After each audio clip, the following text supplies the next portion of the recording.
好，一齊嚟做呢一份卷啦，睇下個 instructions 先。Fill in the blanks with pronouns。pronouns 係咩意思呢？就係代名詞。咩叫代名詞啊？譬如你個名係阿 Tom 啦，好啦，咁當你咧譬如 This is Tom 呢個係阿 Tom，跟住咧你就用一個代名詞嚟代替阿 Tom 啦，咁咧你就會用個 he 字，即係佢，即係他，咁嚟代替 Tom 呢一個名，咁呢個就係代名詞啦。好 ，The following words may help you。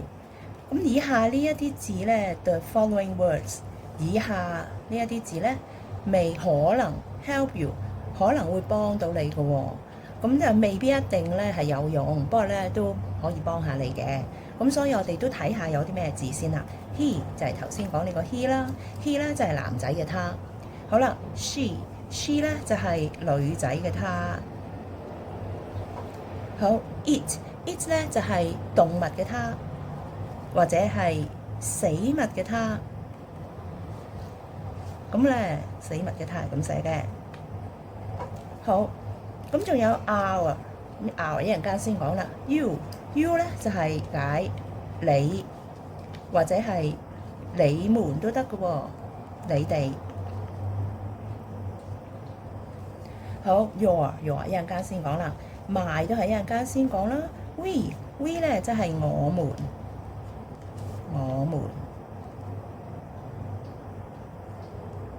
好，仲有就係 his 同埋 her 啦。咁 his 係咩意思咧 ？his 咧即係他的。嗱 he 咧就係他啦。咁 his 咧即係他的，即係佢嘅。他的。咁而 her 咧就係亦都係他的，不過就係女仔嘅他的，係 she 就變 her 女仔嘅他的。咁咧呢度就唔係全部嘅 pronouns 代名詞嚟嘅喎，佢只係俾咗一部分你啫。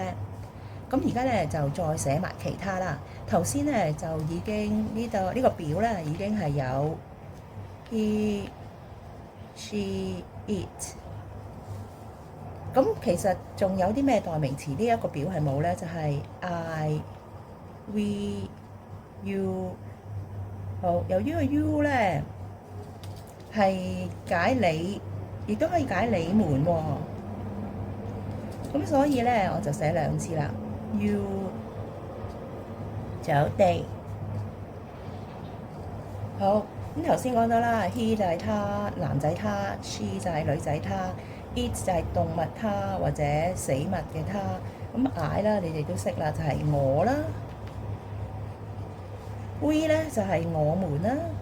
好 ，you 咧就係你或者你們啦。好 ，they 咧就係他們佢哋，他們。好，跟住咧，而呢一啲字咧都可以加個的字俾佢哋嘅喎，即係譬如我的英文係咩啊？就係呢個啦 ，my。我又寫咗呢一個好，寫翻個正解先。my 好 my 咧係我的。好，咁嗱頭先話一陣間先講，就係呢個 our 呢個字啦。our 咧即係擺呢一度啊，我們的係嗱 we 係解我們啦，咁 our 咧就係我們的，我哋嘅。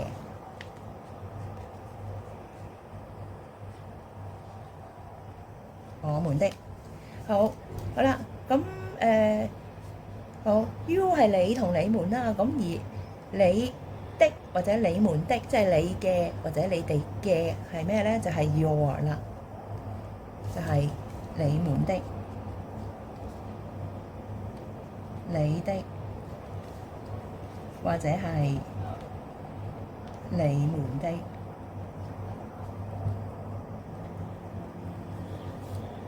好 ，your。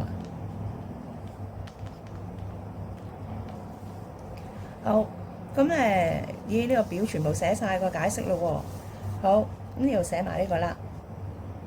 He 他的就係 his。譬如呢支筆係阿 Tom 嘅，係佢嘅，咁咧就 This is his pen，his pen，他的筆。好啦，咁女仔嘅 she 嘅他的係 her。好，到 it，譬如嗰隻狗，佢咧係有個狗玩具嘅，咁咧就係動物嘅它的咧就係 its。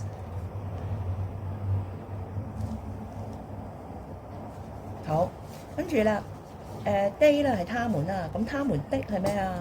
佢哋嘅 their。佢哋嘅好，咁咧解釋咗之後咧就可以填咯噃。好，一齊嚟填啦。This is my father， 呢位咧就係我嘅爸爸啦。Is 30 years old， 30歲喎，30係30 ，30 years old 30歲啊，爸爸啊，咁好後生喎。好，咁咧呢一個字呢一格咧就係形容花，係去代替 father 㗎。係 father 嘅代名詞，咁你會填咩啊？咁嗱 ，father 係男人嚟㗎，所以係用 he。咁由於咧呢一句係句子嘅開頭啊，因為前邊已經有個 full stop，咁呢一句咧係一句新嘅句子，一句句子嘅開頭咧嘅第一個字母要大階㗎，所以咧就個 he h 字就要寫大階啦。He is 30 years old. This is mother。呢跟住介紹媽媽啦，呢個係我嘅媽媽。點解係知道填我的呢？因為第一句係介紹爸爸係 my father， 我嘅，呢度都寫咗啦，my 係我的啊嘛。好啦，咁跟住介紹我嘅媽媽，我嘅就係 my 啦。This is my mother。好啦 ，is 30 years old too 咧，即係同樣啊，一樣。咁咧，原來佢係同齡嘅喎，同年出世嘅喎，30歲啊，媽媽都係。好啦，咁今次咧就用一個代名詞嚟代替 mother 呢個字啦。咁mother 係女仔，所以就用 she。同樣啦，句子嘅開頭第一個字母要用大階啦 ，s 要大階。She is 30 years old too. Are going to school now。Now 而家going to school， 咦？一齊返學，咁邊個一齊返學啊？爸爸媽媽要返學。好，睇埋下一句先。I take my school bag， 我攞我嘅書包，咁即係話咧，爸爸媽媽同我一齊返學，咁即係爸爸媽媽係帶我返學，3個人啦。好，咁就係我們咯喎。爸爸媽媽同我，即係我哋。咁我們咧就喺邊度啊？呢度，我們。We are going to school now。咁咧又係句子嘅開頭第一個字母要大階，所以 W 要變成大階啦。We are going to school now。I take my school bag。我攞我嘅書包。my 都係代名詞嚟嘅。Is blue。咦？藍色，乜嘢係藍色咧？咁前面嗰句咧係講緊書包啊嘛，所以咧呢一個代名詞係代替 school bag， 係書包嘅代名詞。咁書包係死物嚟㗎，所以就應該係用死物個它，即係呢個死物嘅它 it。咁咧亦都係變成大階 it。School is in Wan Chai。咁邊個間學校係喺灣仔啊？咁梗係我間學校啦，我的 my。咁咧大階啦，又係因為句子嘅開頭第一個字母要大階。My school is in Wan Chai。第二段咯喎。Dad has a car。爹哋有一架車。Car is blue。咁咧，今次咧係講，咦，邊個嘅車係藍色咧？係講。係今次咧呢個代名詞就係代替爸爸嘅啦。爸爸嘅車咧係藍色，咁就係呢個啦，他的。咁就唔會係他車 is blue 啊，唔會係佢車係藍色，係佢嘅他的車是藍色啊嘛。佢嘅車係藍色，所以就唔係填 he， 係填 his 啦。His car is blue。His car is blue， 因為 Dad has 前邊係講 Daddy 有一架車，咁佢嘅車咧係藍色。Are in the car now。好啦，咁頭先好似講話帶我去返學啊嘛，咁所以咧就係佢哋係搭即係坐爸爸嘅車返學，揸車返學嘅。好，咁就係又係3個人啦。爸爸媽媽同我們嘅英文係呢個 We are in the car now. Mom likes dresses。好，咁媽咪咧就中意裙嘅，中意着裙啦。OK，She has a yellow dress。佢咧係有啊，佢咧有一條黃色嘅裙嘅。Dress is long， 咁就係講開媽媽啦。咁留意下用媽媽嘅代名詞啦。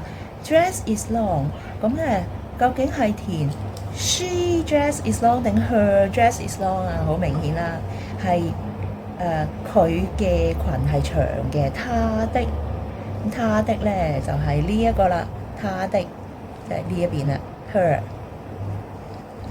好，咁就寫大楷啦，因為有句子嘅開頭第一個字母要大楷。Her dress is long， 佢嘅裙咧係長嘅。It's beautiful， 好啦，係靚喎。好啦，咁究竟呢一題係填咩咧？咁要諗下啦。咁佢前面一句咧就講開條裙係咪？咁所以咧因為你作文係一句一句咁寫落去噶嘛，係接住上一句噶嘛。好啦，咁即係話咧，應該係指嗰條裙啊，好靚喎。好啦，